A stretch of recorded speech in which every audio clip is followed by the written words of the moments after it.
നമ്മുടെ കുട്ടികൾ ഭാവിയില് ഉത്തരവാദിത്തമുള്ളവരായിട്ടും അല്ലെങ്കിൽ സ്വയം കാര്യങ്ങൾ ചെയ്യാൻ പ്രാപ്തരായിട്ടും ഒക്കെ മാറുക എന്നുള്ളത് എല്ലാ പാരന്റ്സിന്റെയും ഒരാഗ്രഹം തന്നെയാണ്.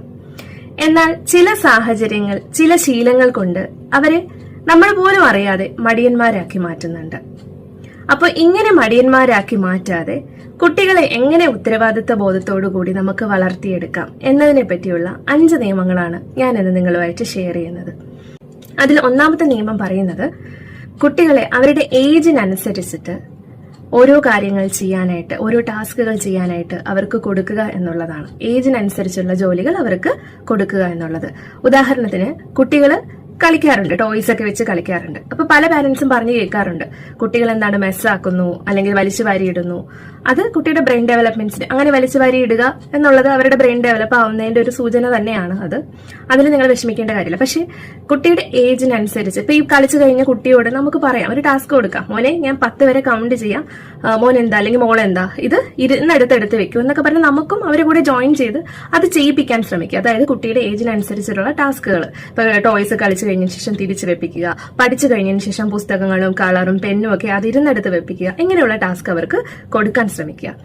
രണ്ടാമതായിട്ട് ചില കാര്യങ്ങൾ അവരെ കൊണ്ട് തന്നെ ചെയ്യാൻ ശ്രമിക്കുക. ഇപ്പൊ ഇങ്ങനെ മേൽ പറഞ്ഞ പോലെ തന്നെ ഇപ്പൊ കളിച്ച ടോയ്സും പഠിച്ച പുസ്തകങ്ങളും വെക്കുന്ന പോലെ ചെറിയ ചെറിയ ജോലികൾ അവർക്കല്ലാതെ തനിയെ ഓരോ കാര്യങ്ങൾ എന്തെങ്കിലുമൊക്കെ ആവശ്യമുണ്ടെങ്കിൽ അവരെ കൊണ്ട് തനിയെ എടുപ്പിക്കാനൊക്കെ ശ്രമിച്ചു നോക്കുക.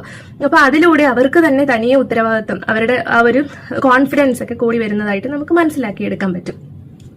അടുത്തതായിട്ട് കുട്ടികൾക്ക് ഒരു ദിനചര്യ ഉണ്ടാക്കിയെടുക്കുക എന്നുള്ളതാണ്. അതായത് അവരെ എണീക്കുന്നത് മുതൽ ഉറങ്ങുന്നവരെയുള്ള കാര്യങ്ങൾ, എണീക്കാനായിരുന്നാലും ഭക്ഷണം കഴിക്കാനായാലും കളിക്കാനായാലും പഠിക്കാനായാലും TV കാണാനായാലും എന്തിനായാലും നമ്മളൊരു ദിനചര്യ, ഒരു ടൈം ടേബിൾ ബേസ് ചെയ്ത് പോവുകയാണെന്നുണ്ടെങ്കിൽ, അത് ചെറുതിലെ തന്നെ ശീലിച്ച് പോവുകയാണെന്നുണ്ടെങ്കിൽ അവർക്ക് ഫ്യൂച്ചറിൽ അതൊരു നല്ലൊരു കാര്യമായിട്ട് മാറുന്നതായിരിക്കും. പിന്നെ അതുപോലെ തന്നെ അവർ ചില കാര്യങ്ങളൊക്കെ ചെയ്യുമ്പോൾ ചിലപ്പോൾ അവര് അത് വിൻ ചെയ്യണം എന്നില്ല, പക്ഷെ അത് ചെയ്യാനായിട്ട് അവർ എഫേർട്ട് ഇടുന്നു. ആ ഒരു എഫേർട്ടിനെ നമ്മൾ തീർച്ചയായും അപ്രീഷിയേറ്റ് ചെയ്യുക. ആ അപ്രീസിയേഷനിലൂടെ കുട്ടികൾക്ക് നെക്സ്റ്റ് ടൈം അതിൽ കൂടുതൽ ഡെവലപ്പ് ചെയ്ത് ചെയ്യാനായിട്ട് അത് ഹെൽപ്പ് ചെയ്യുന്നതായിരിക്കും. പിന്നെ അതുപോലെ നമ്മൾ പാരന്റ്സ് കുട്ടികൾക്കൊരു മാതൃകയാവാൻ ശ്രമിക്കുക. നമ്മൾ പറയുന്ന ഓരോ കാര്യങ്ങൾ കുട്ടി കേൾക്കുന്നതിനെക്കാട്ടി കൂടുതൽ കുട്ടി നമ്മളിലൂടെ കണ്ട് പഠിക്കാനാണ് താല്പര്യപ്പെടുന്നത്.